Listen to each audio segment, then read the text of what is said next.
Добро вечер. Еве што подготвивме за денеска.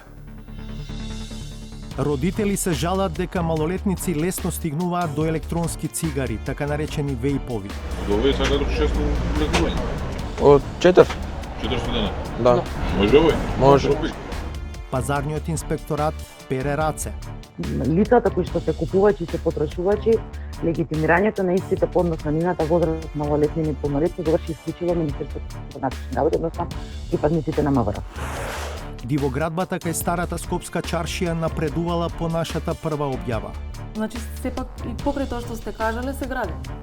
Ама ја пак ви велам, тоа еден ден се случувало. И таму пак е прекинато и од овој ден фактички он не може ништо да гради. Истражување. 5 профили на Твитер доминираат меѓу објавите на политички теми во земјава. Конкретно овие 5 профили се комплетно проруски настроени. Руколата Кајна се уште ја нема потребната сатисфакција и репутација, но таа е на добар пат своето место да си го заземе. Саботажа. Со вкус на праска, банана, јагода, тропик, манго и други екзотични овошја, а спакувани во син, зелен, жолт, сребрен, златен, пластичен цилиндар. На прва звучи како да станува збор за сладки за деца, но не се. Тоа е формата во која се спакувани новите електронски цигари, познати како вейп, кои често содржат и повеќе никотин од обичните цигари и по закон треба да се наменети само за возрастна публика. По поплаки од родители дека и малолетници релативно лесно доаѓаат до нив, тргнавме да провериме дали е така и чија е одговорноста. Михаил Милошевски. Класичните цигари одамна се забранети за рекламирање, но на интернет, каде е присутна помладата публика, многу инфлуенсери слободно ги промовираат електронските цигари. Овој вейп is the best! Наводно наменети за возрастни, овие така наречени вейпови доаѓаат во пакување во силни бои и со вкусови како ванила, цреша, банана и манго. Најголем дел од производите сепак не смениле една работа. Имаат иста, па и поголема количина никотин како и традиционалните цигари. По реакциите што 360 степени ги доби од повеќе родители дека нивните деца лесно доаѓаат до вејпови и дека тие се попопуларни, тргнавме во теренско истражување. Со дозвола од нивните родители, со нас дојдоа и 2 момчиња, едното на 14, а другото на 13 годишна возраст. На тест ставивме 10 помали продавници, трафики и ланци на супермаркети, каде нашите малолетни колеги се обидоа да купат електронски вејпови. Првиот обид беше во трафика, близу автобуска станица, каде има средно училиште. Добар ден. Имате вейп? Нема за по 18 годишни. Ама за татко ме? Не ми кажувај. Добро. Ова беше само еден од неколкуте неуспешни обиди. Имате вейп? Мали сте зони, не смеам да ви дам. Се обидовме да купиме и во продавници во близина на основно и средно училиште во центар, но и таму продавачите беа совесни. Имате вейп? За кого вейп? За график. И токму кога помисливме дека електронските цигари се тешко достапни за лица под 18 години, се уверивме дека надписот дека продажба на цигари на малолетници е забранета. На некои места е само декларативен. Прашам вейп да нема. Макс вейп, онија што се електронските? Да. Чекај да видиме, еве ти овде имаш. Колку се пари? 490. Добро. Какви има? Од што сакаш, има различни вкусови. Било што. Било што дајмо. Тоа не беше единственото место каде нашите 14 и 13 годишни придружници купија електронски цигари. Во друга продавница, продавачот дури се обиде да им го продаде по скапиот производ. Вейп дали има? Вейп? Да. Има. Колку пари е? Ве имаш за 600 и по 400. Од 400 е. Од овој сака до 600 лекување. Од 400? 400 дена. Да. Може овој? Може. Без никаков проблем успеавме да купиме вејпи на локација, која во доцните часови е збирно место за голем број малолетници. Вейп има? Кој? Портокал има? Портокал не. Од што има? Имаш од овие изити манго и праска. И овие праска. Може пред. Колку пари? 350. Сена се од вкупно 10 продажни места на трафики, продавници и ланци на маркети што ги посетивме. На 3 места им продадо електронска цигара на деца на 13 и 14 годишна возраст. Во проценти, тоа се 30% од трговците и тоа во радиус од 3 до 4 километри од центарот на Скопје. Откако се уверивме дека електронските цигари се релативно лесно достапни за малолетни лица, се обративме до Државниот пазарен инспекторат. Не изненади одговорот дека најголемата инспекциска служба во земјава може да ја контролира трговијата, но не и кому се продава одреден производ. Лицата кои што се купувачи и се потрошувачи, легитимирањето на истите по однос на нивната возраст, малолетни и неполнолетни, го врши исклучиво Министерството за внатрешни работи, односно припадниците на МВР. Пазарните инспектори немаат право да легитимираат физички лица во случај потрошувачи или конзументи на тутунски производи во угостителски објекти или купувачи во трговијата. По упатствата од Државниот пазарен инспекторат се обративме до МВР. Оттаму ни ги испратија законските одредби, кога полицијата прави идентификација на лица. Во тој контекст посочија дека прават редовни контроли со пазарната инспекција, но за точење алкохол во локали. Во изминатиот период од страна на полицијата заедно со Државниот пазарен инспекторат, извршени се контроли на точење алкохол на малолетници во голем број на локали на локално и регионално ниво. И за откриените случаи се преземени соодветни законски мерки, а не се откриени случаи во врска со продажба на електронски вејпови и цигари на лица под 18 години. А кога полицијата не споменува дека прави контроли по продавници, а пазарната инспекција тврди дека таа нема право на такво нешто, тогаш кој е надлежен да ја контролира продажбата на тутунски производи на малолетници? Според член 24 од Законот за трговија, проверка прави продавачот кој не смее да продава цигари на малолетници. За тоа на кој начин се прави проверката? Во законот е предвидено да има подзаконски акт, но Не е пропишан посебен подзаконски акт за начинот на утврдување на возраста на купувачот. Трговецот може да побара лицето да ја докаже возраста во секој случај кога истото изгледа помладо од 18 години, односно да побара истото во таков случај да се легитимира со лична карта, пасош или возачка дозвола. Доколку лицето одбие да ја докаже возраста, трговецот нема да изврши продажба на цигари. тоа што продавачот може да одбие продажба на цигари, него одговара и прашањето кој го контролира продавачот. Според сите одговори што ги добивме, се чини никој. Во Лешок се наоѓа специјализираната болница за белодробни заболувања. Пулмологот Исмаил Ваити вели дека електронски или обични, цигарите се штетни, особено за детскиот организам кој е во развој. Секако никотинот и во цигарите, и во електронските цигари е никотин, кој ги зазема местата на никотински рецептори кои што ги имаме по слузницата, така да се стара таа зависност секако паралелно исто и за едните и за другите. Некои посебни студии немам јас до сега видено дека може да има разлика помеѓу, а рекламите се реклами. Во рекламите за електронски цигари пак се тврди дека тие се побезбедна варијанта од цигарите. Доктор Ваити вели, потребна е контраакција со едукативни пораки. Поготово кај младите, кај 14-15 годишна возраст, веќе кога се 8-летка, сега е веќе 9-летка гимназија, средно образование, така да тамо треба најповеќе да се делува, зашто од тука се регрутираат фактички пушачите. Ако им се прикажат некои емисии што представува, па со слайдови, па тоа, веројатно ќе има некој ефект. Возраста од 14 до 15 години е клучна и за психолозите. Тој период го сметаат за години кога едно дете почнува да се бара себе си да гради свој идентитет.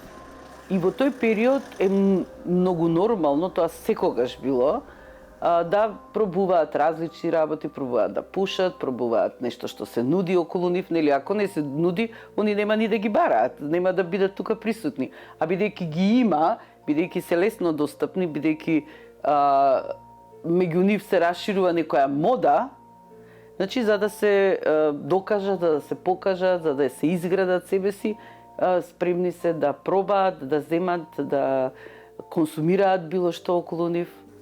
Според психологот Мирјана Јовановска, младите често се наведени да направат некои избори. Некои од тие избори, ако станат зависност, ги смета за катастрофи. Страда развојот нивни, невролошки, ментално,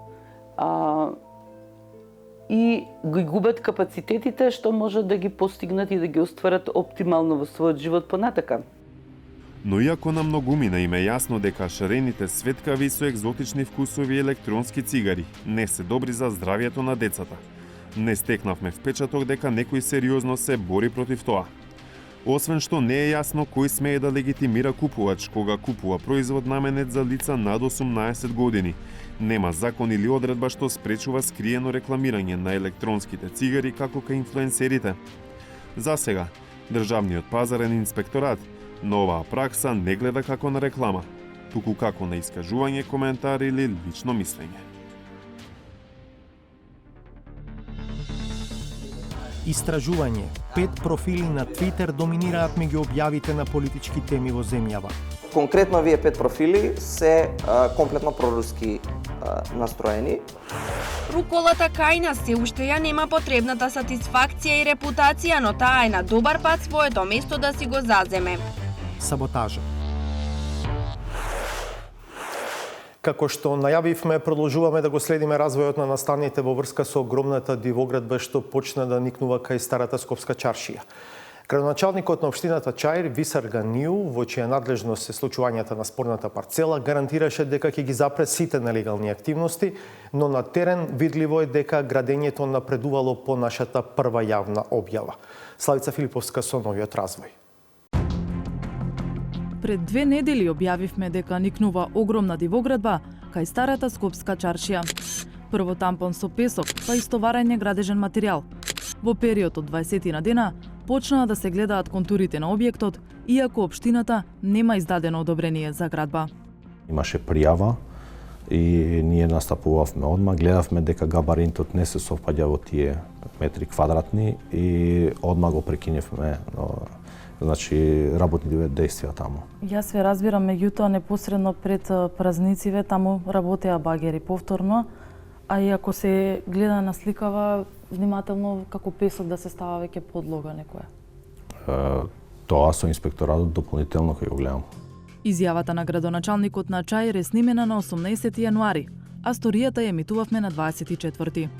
Кога на 30 повторно проверивме што се случува на парцелата, ја затекнавме оваа слика.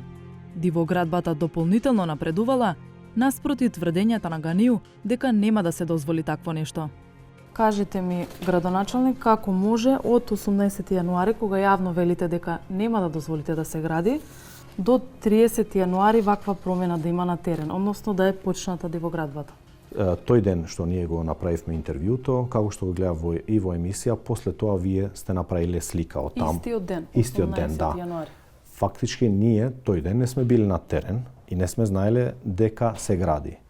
И во моментот утре дента сме имале колегиум и сме имале состанок со секторот за урбанизам, каде што јас сум побарал да моите инспектори да идат и да го мониторират тоа место, бидејќи може да има луѓе што би сакале да продолжат. Утре дента ја добивам таа втората слика што вие го сликате на 30. И ние, значи тој ден херметички идеме, го затвараме тој објект, тој ден идеме и плюс со полиција, значи има и значи сите действија ги прекинуваме. Од работниците бараме кој е инвеститорот, инвеститорот се појавува во општина и значи согласно законот течат и другиве постапки, али од тој ден, фактички од 19 натака никој нема влезено таму и пак као градоначалник ве уверувам дека таму нема да се гради тоа што некој мисли дека може да го гради. Значи на 19 сте излезли сум на многу терен. дециден, да, во тоа. Јас ве прашувам како е можно од 18 јануари до 19 да се случи ова? Тоа е прекршок на инвеститорот. А при тоа велите дека нема да дозволите да се гради? Па и пак велам. Ама пак, значи, сепак и покрај тоа што сте кажале, се гради? Ама ја пак ви велам, тоа еден ден се случувало. И таму пак е прекинато и од овој ден фактички он не може ништо да гради. Он може на црно и да изгради и еден спрат, но ние пак имаме механизми и да го рушиме тоа. И ќе го рушиме. Ја пак велам од моја страна дека тој објект нема да се гради. Сега ќе го рушите ова малку Да, што изградено? да. Кога? Па велам дека процедуриве се ние како што налагува законот за градби, така ги бараме процедуриве. И сигурно дека ќе побараме и да се отстрани тоа што е направено.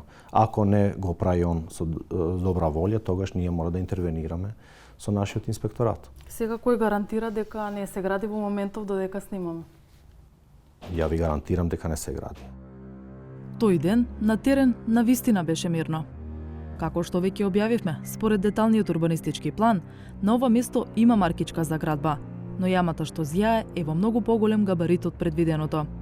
Според податоците од катастарот, конкретната парцела е во сопственост на Ислам З од скопското село Копаница.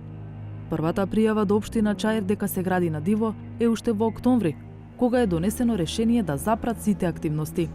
Повторно инспектор излегува на терен по првото интервју на градоначалникот за 360 степени. Да сумираме, значи нити побарал, нити добил дозвола. Не побарал, да.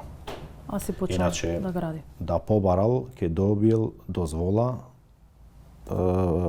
колку што е дозволено и предвидено според деталниот урбанистички план, бидејќи и ние као општина не може да искочиме од тоа. Тој проект треба да добива да помине и други филтри по други институции, па на крај да се комплетира целавата документација за да јас као градоначалник го потпишувам тоа.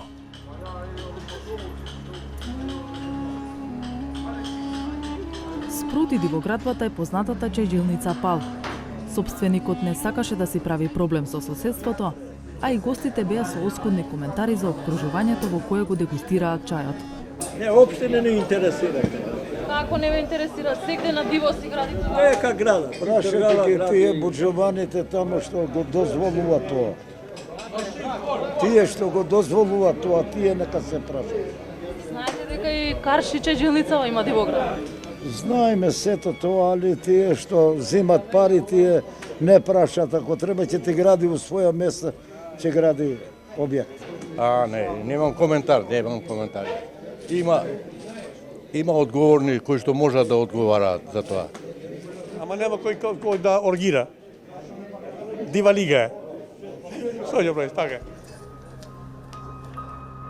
Урбано дивење не се случува само во Чаир, но специфичната тежина на овој потек е во тоа што граничи со една од најголемите знаменитости на градот – Старата чаршија. Таму изминатиот месец помина и Државниот градежен инспекторат, но директорот Фатмир Арифи вели дека е надлежен за чаршиското јадро, додека контактните зони што граничат со чаршијата се во ингеренции на општините, дел на Центар, дел на Чаир. Општинските градежни инспектори на Чаир и Центар секојдневно да го контролираат теренот на чаршијата и да се воведе ред во овој урбан простор која представува нашата традиционална архитектура и градежништво. Како наша сугестија е да започнат со контактната зона Мавровка, каде имаме индиции за почеток на ископ на градежна јама без одобрение за градење. Градоначалникот Ганију уверува дека теренот е под постојан мониторинг. Тоа е наша надлежност и пак ве уверувам дека таму нема да се гради. Тоа е еден ден-два што граделе, значи човекот градел на црно и за тоа ќе носи и секвенци. Кога последен пат инспектор беше на терен? Вчера. И? Вчера ми кажа дека никој ништо не. Имаше само една молба, некоја машина внатре била за да имат право да влагат да го зимат. И тоа е тоа.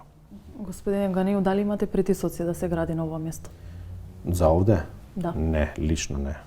Нити дошле кај мене. Ја дури првиот записник што го правиме, непознат инвеститор, бидејќи таму никој не се појавуваше. А во вториот, значи кога веќе ја видовме таа слика, тогаш човекот се појавил во општина. Станува збор за лицето од имотниот лист за спорната парцела, Ислам З од Копаница. Дали ќе ја почне и ќе ја изоди процедурата за добивање одобрение? Колку општината ќе ги исполни ветувањата дека нема да дозволи градење на диво и дека ќе го урне диво изграденото досега, продолжуваме да следиме. И денеска проверивме што се случува на спорната парцела кај старата Скопска чаршија. Од снимките што ги гледате може да се види дека состојбата е идентична како онаа што ја регистриравме на 30 јануари, така што може да се заклучи дека во меѓувреме немало градежни активности.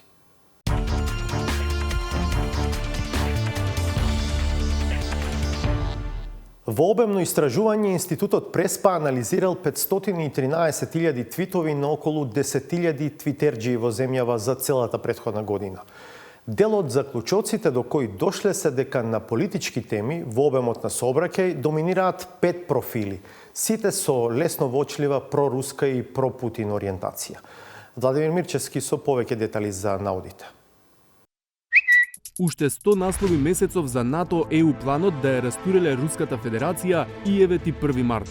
И низгина пола војска, 5 милиони бегалци има, а унико нашите северџани се радуваат од имало столче за нив во НАТО.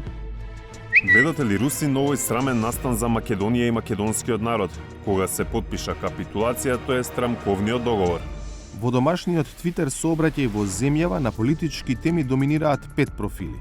Конкретно овие 5 профили се комплетно проруски настроени во темата за војната во Украина и Русија Путин.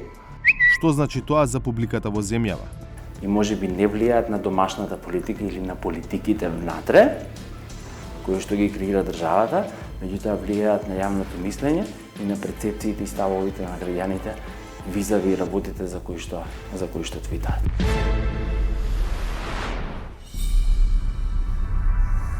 Почеток на февруари 2023, тимот на Преспа Институтот ја финишира едногодишната анализа за состојбата во домашната Твитер сцена за периодот од 1 јануари до 31 декември 2022. Истражувањето ги опфатило твитовите на топ 300 македонски корисници. Преку нивните реобјави и интеракции се стигнало до бројка од 10 до 11.000 домашни Твитер профили кои влегле во анализата. Извлечени се 513.000 твитови, од кои 41.000 се однесувале на политички теми. Тука е првиот интересен наод. Прва тема е внатрешна политика, приближно 15.000 твитови. Втора тема Украина, Русија, Путин. Украина плюс Путин. Тоа се 7.000. 7.000 твитови.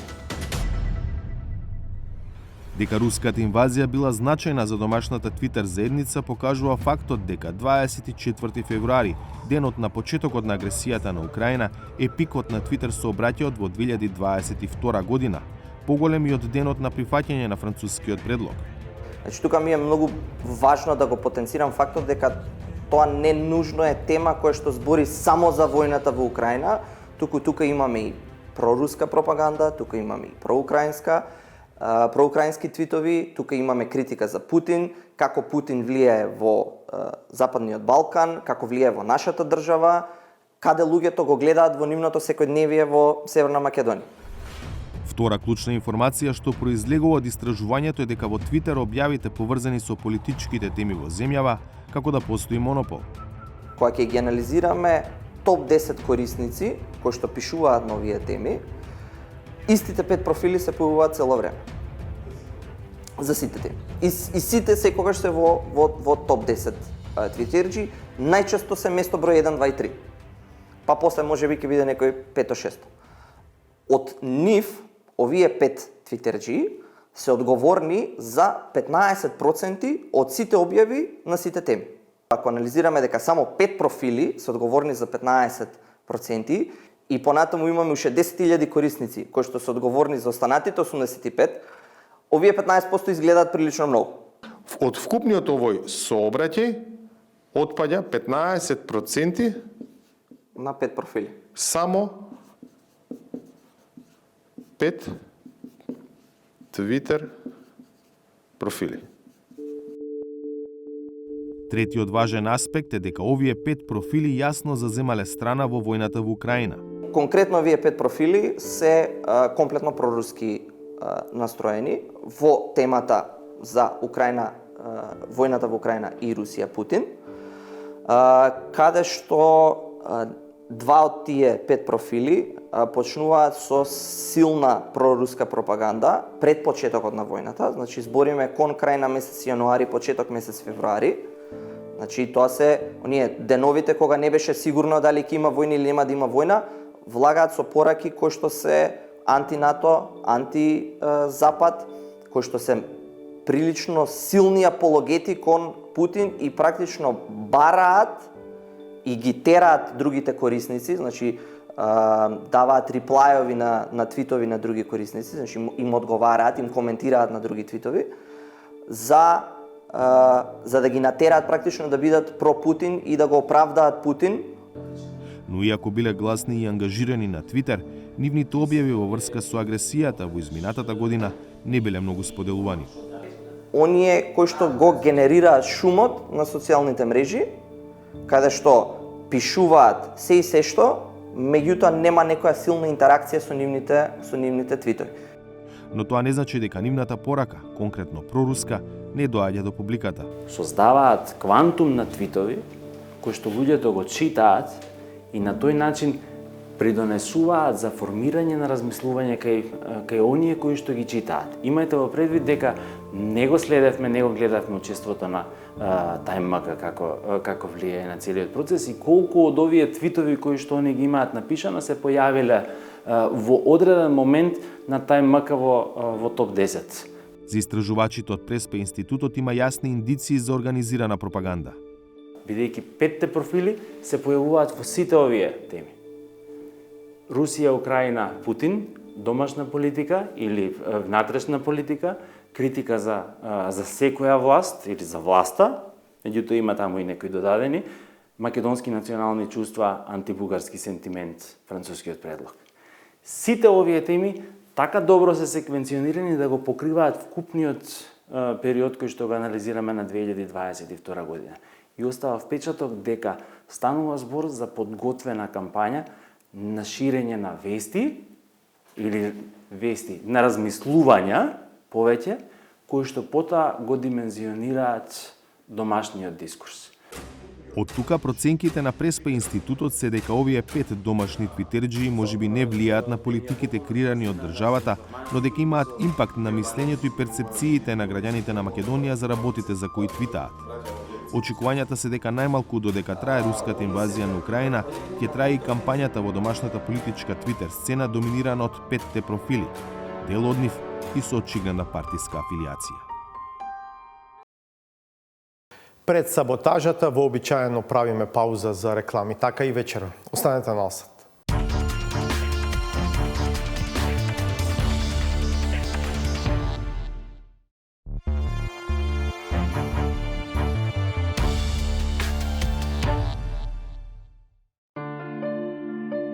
На випроденденската журка на братот Гоце присуствуваа сите што беа поканети. Протоколот имаше утврдено строги правила, па единствената недоумица беше во кое својство доаѓаат некои од гостите.